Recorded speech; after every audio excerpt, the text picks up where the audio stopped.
Alright, it's March 29th, 2021. So on the news right now, we have the murder trial for George Floyd. And two things immediately come to mind from all the discussion. Finally today we saw some of the money, the alleged counterfeit money that George Floyd had been using on that tragic day.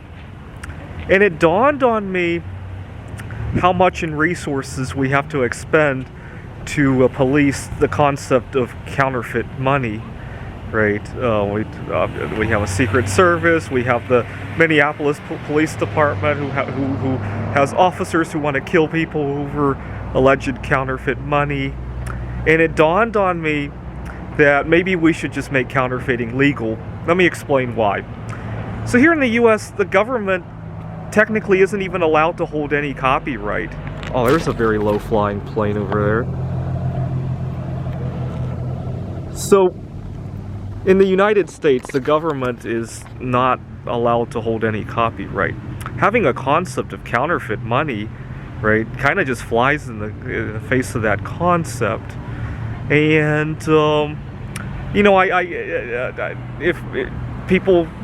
if I print something out of my computer printer and I want to trade you that piece of paper for, I think it was a pack of cigarettes that George Floyd was trying to trade it for, assuming it was counterfeit, you know, if we shake hands on it, that should be a legitimate trade, right? In a perfect world where government is not allowed to hold copyright. Yeah, for some reason, money seems, or currency, to be specific, seems to be an exception to that rule, right?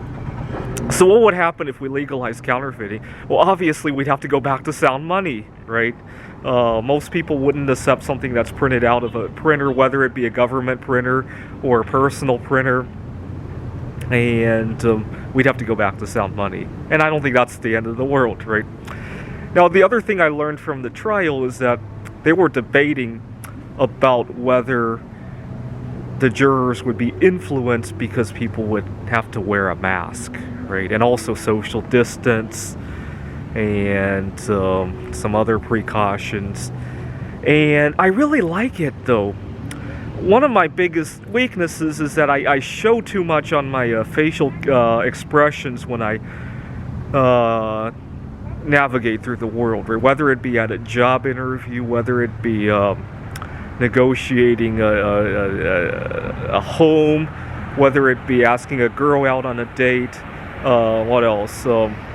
Even when I just out in public, or when I go to a restaurant and I mentioned dietary restrictions, sometimes I get nervous and it really shows on my face. But with a mask on, oh my God, all those problems seem to go away. I seem to have a much better time negotiating things now. And I really like it. Where I'm really going to enjoy all the benefits is, well, I've already experienced it in Idaho. Where I'm really going to enjoy it is when people stop wearing a mask, but it's still somewhat acceptable to wear a mask, right? That's kind of the case in Idaho. There's a lot of anti-mask people there.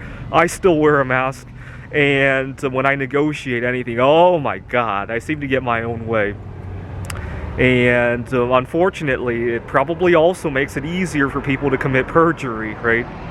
I was talking to a friend about this, and he says, I don't want to lie anyway. Why would I wear a mask? It's not even just about lying, right? It's about hiding things that are kind of private, right? You don't necessarily want somebody to know how desperate you are for a job, to move into a home, to ask a girl on a date, right? I'm not going to lie to any of these people.